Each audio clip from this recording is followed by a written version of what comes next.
દર્શક મિત્રો, આપ જોઈ રહ્યા છો ગુજરાતની એક એવી ચેનલ કે જે તમારા શહેરના પળે પળના સમાચારો તમારા સુધી પહોંચાડે છે.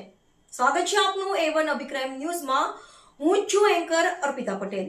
મુન્દ્રા તાલુકાની સામૂહિક આરોગ્ય કેન્દ્ર કેવો છે? આ વિકસિત મુન્દ્રા ઇન્ડસ્ટ્રીઝ એરિયા પણ લોકલ સત્તા પક્ષ મુજબ રાજ્ય સરકાર પક્ષ મજબૂત, કેન્દ્ર સરકાર મજબૂત, પણ મુન્દ્રાની પ્રજા કોના ભરોસે છે?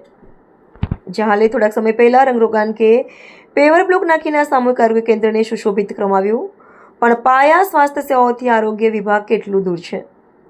ગાયનેક ડોક્ટર ઘટ છે. છેલ્લા 2 મહિનાથી નથી લેડીઝને રૂટીન ચેકઅપ, સોનોગ્રાફી જેવી સેવાઓ બંધ હાલતમાં છે, જેથી ગરીબ પ્રજાને પ્રાઇવેટ હોસ્પિટલો તરફ જવા મજબૂર થયા છે. સોનોગ્રાફી મશીન છે પણ છેલ્લા 5 વર્ષથી બંધ હાલતમાં છે. એક ટેકનિશિયન ન હોવાથી આ પણ ગરીબ પ્રજાને કોઈ ઉપયોગી નથી થઈ રહ્યું. આ પણ સમસ્યા થકી ગરીબ પ્રજાને પ્રાઇવેટ સોનોગ્રાફી સેન્ટરમાં જવાની ફરજ પડે છે. મુન્દ્રાના સમા અબ્દુલ મજીદ સામાજિક કાર્યકર દ્વારા આ બાબતે યોગ્ય કાર્યવાહી કરવા માંગ કરવામાં આવી રહી છે. રિપોર્ટર ભરત ઠાકોર, કચ્છ.